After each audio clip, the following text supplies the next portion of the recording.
Welcome back to another video with all the upgrades that we have in version 26 of D-Trix. Today we're going to look at the single sheet drawings. So what you're currently looking at here is a drawing that was exported out of version 24, and I indicated that I wanted the view side to be shown. That's why you can see these little triangles down here and on the side. That indicates the view side. And you can see that here with your center of gravity with that red X and the span direction. I'm now going to switch over to the same component that was now output from version 26. You can still see that the view side and the front side is indicated here with this little red triangle. But now you notice that the center of gravity is indicated with a little dot. We still have the span direction, but the little dot now indicates the front side of this component. I'm going to now switch to the back side of that same component, also output from version 26. And you can see that we now see a little X here, or a little crosshair in that center of gravity. And this now indicates the back side. And that's the same way that it's being indicated in the wall drawing export as well. We wanted to standardize how this is being exported out of these two different areas of the program.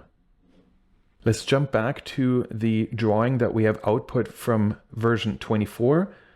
You can see here that there is a groove on the length side here and also on this side. There's also a groove on this side here, or a joint, but it really is a groove. And you'll notice that there's no dimensioning for these two little grooves. We can obviously add this on later manually here, but let's have a look at what is happening if we jump into the output of version 26. Here you can clearly see that we now have dimensioning for all the different type of grooves that we find in the single sheet export. Let's switch over to DCAM and the 3D environment of where this drawing was output from.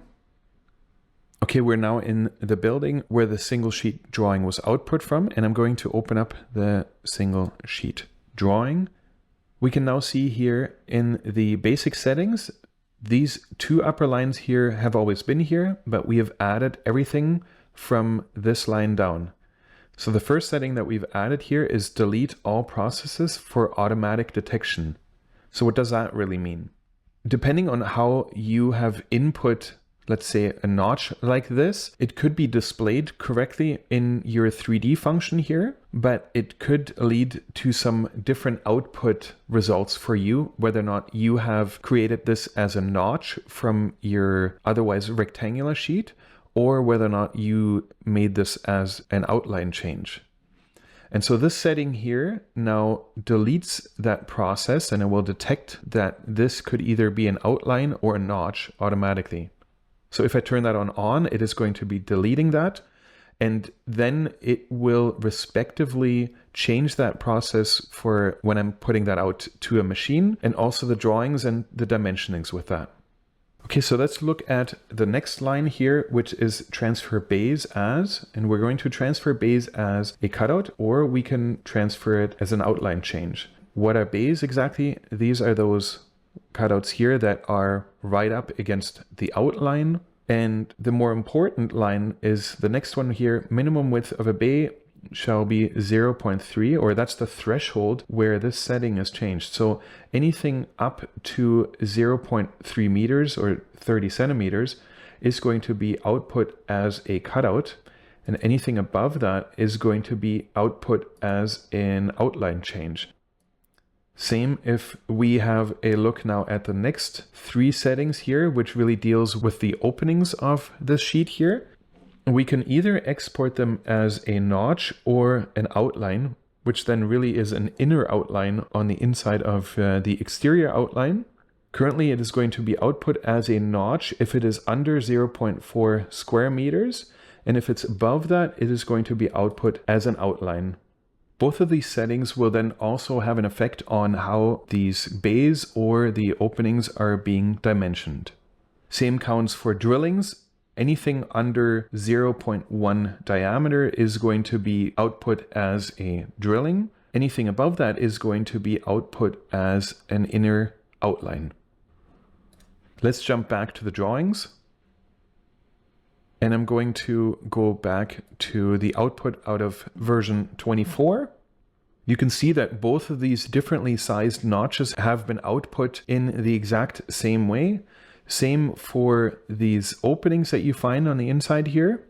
You can find the dimensions in these lines over here.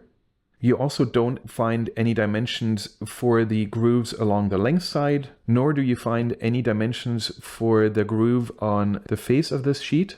Of course, this drawing can be used as is. We could really be adding those dimensions that we're missing right here to this drawings, and we could work with it. But let's see what version 26 output in this case. We can now see that these two bays here have been processed differently. The small one here you have dimensioned as a little notch, and then the bigger one here you can see really is as part of the dimension line referring to the outline of this sheet. Same goes for over here, where we have the dimensions for the bigger opening in this line and the smaller one in this one.